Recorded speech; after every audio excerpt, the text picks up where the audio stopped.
اعوذ باللہ من الشیطان الرجیم بسم اللہ الرحمن الرحیم۔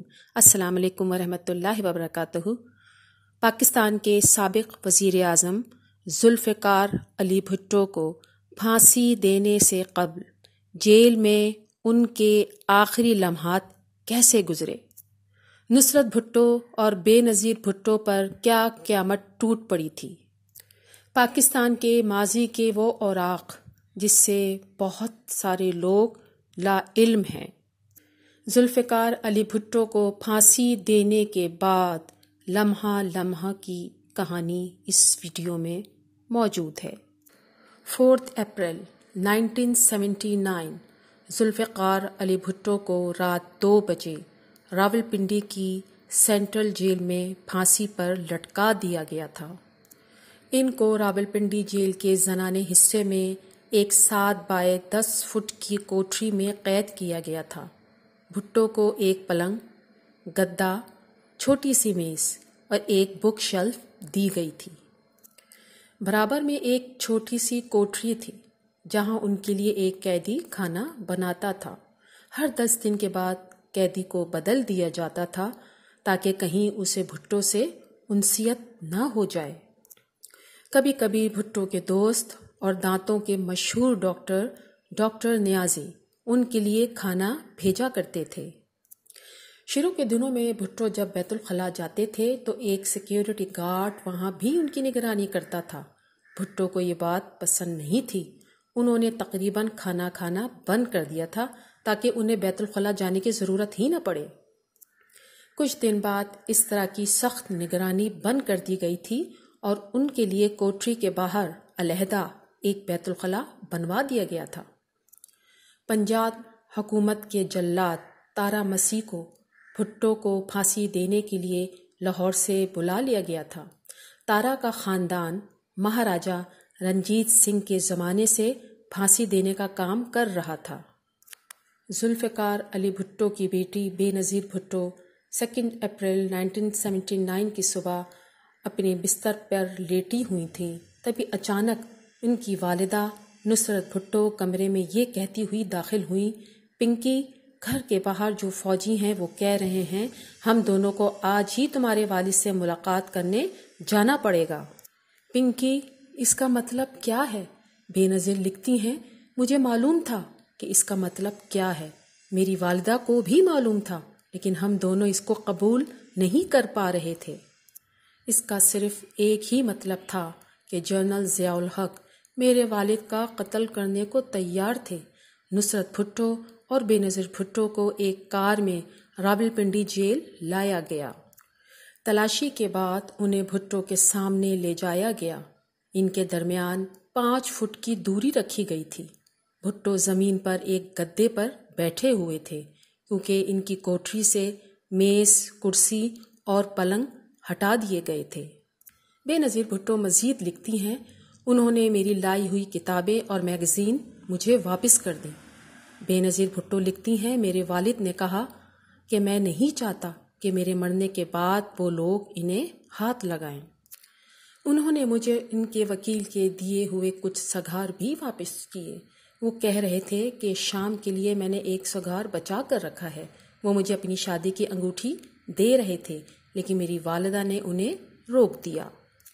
اس پر انہوں نے کہا ابھی تو میں اسے پہن لیتا ہوں لیکن بعد میں اسے بے نظیر کو دے دیا جائے۔ تھوڑی دیر بعد جیلر نے آ کر کہا کہ ملاقات کا وقت ختم ہو گیا ہے۔ بے نظیر بھٹو نے کہا کہ کوٹری کو کھولیے، میں اپنے والد کو گلے لگانا چاہتی ہوں، لیکن جیلر نے اس کی اجازت نہیں دی۔ بے نظیر بھٹو نے کہا گڈ بائے پاپا، اور نصرت بھٹو نے سلاخوں کے درمیان ہاتھ بڑھا کر اپنے شوہر کے ہاتھوں کو چھوا۔ ہم دونوں تیزی سے باہر کی جانب نکلے۔ میں پیچھے مڑ کر دیکھنا چاہتی تھی لیکن میری ہمت جواب دے گئی تھی۔ سلمان تاثیر لکھتے ہیں، بھٹو نے کہا مجھے داڑھی بڑھانے کی اجازت دی جائے، میں مولوی کی طرح اس دنیا سے نہیں جانا چاہتا۔ 9:55 پر انہوں نے اپنے دانتوں میں برش کیا، چہرہ دھویا اور بال بنائے، اس کے بعد سونے چلے گئے۔ رات کے 1:30 بجے انہیں اٹھایا گیا۔ وہ ہلکے بادامی رنگ کی شلوار قمیض پہنے ہوئے تھے۔ جب سیکیورٹی اہلکاروں نے ان کے ہاتھ پیچھے باندھنے کی کوشش کی تو انہوں نے اس کی سخت مخالفت کی۔ آخر کار انہوں نے زبردستی ان کے ہاتھ رسی سے باندھ دیے۔ اس کے بعد انہیں ایک اسٹریچر پر لٹا کر تقریباً 40 گز کی دوری تک لے جایا گیا۔ اس کے بعد بھٹو اسٹریچر سے خود اتر گئے اور پھانسی کے پھندے تک خود چل کر گئے۔ جلاد نے ان کا چہرہ کالے کپڑے سے ڈھانپ دیا، ان کے پیر باندھ دیے گئے۔ جیسے ہی 2:04 پر مجسٹریٹ بشیر احمد خان نے اشارہ کیا، جلاد تارا مسیح نے لیور کھینچ دیا۔ بھٹو کے آخری الفاظ تھے، فنش اٹ۔ تھوڑی دیر بعد ایک خفیہ ایجنسی کے ایک فوٹوگرافر نے آ کر بھٹو کے پرائیویٹ پارٹس کی فوٹو اتاری۔ بعد میں شیام بھاٹیا نے اپنی کتاب گڈ بائے شہزادی میں لکھا تھا کہ بے نظیر بھٹو نے انہیں خود بتایا تھا کہ بھٹو کو موت کے بعد بھی اس بے عزتی سے گزرنا پڑا تھا۔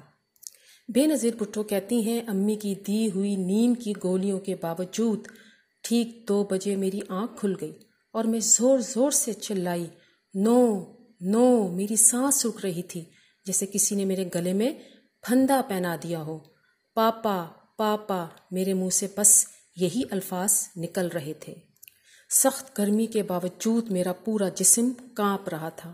چند گھنٹوں کے بعد سینٹرل جیل کے اسسٹنٹ جیلر اس گھر میں گئے جہاں نصرت بھٹو اور بے نظیر بھٹو کو نظر بند کیا گیا تھا۔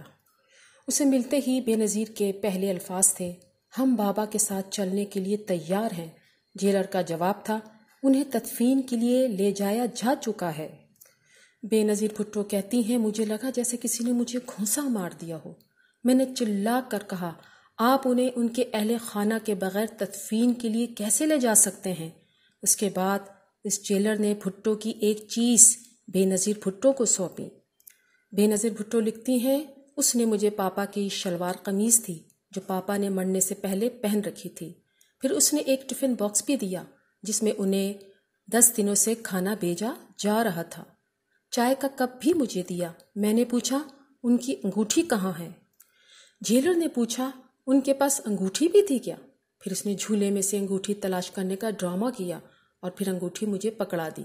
وہ جیلر بار بار کہہ رہا تھا کہ ان کی آخرت بہت پرسکون تھی۔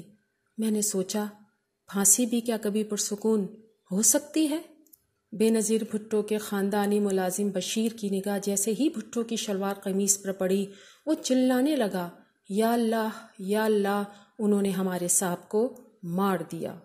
امید کرتی ہوں یہ ویڈیو آپ نے بھرپور توجہ کے ساتھ سنی ہوگی۔ ویڈیو اچھی لگے تو اپنے کمنٹ سے مجھے ضرور آگاہ کیجیے۔ انشاءاللہ تعالی ایک نئے ویڈیو کے ساتھ پھر حاضر ہوں گی۔ اس وقت تک کے لیے اللہ حافظ۔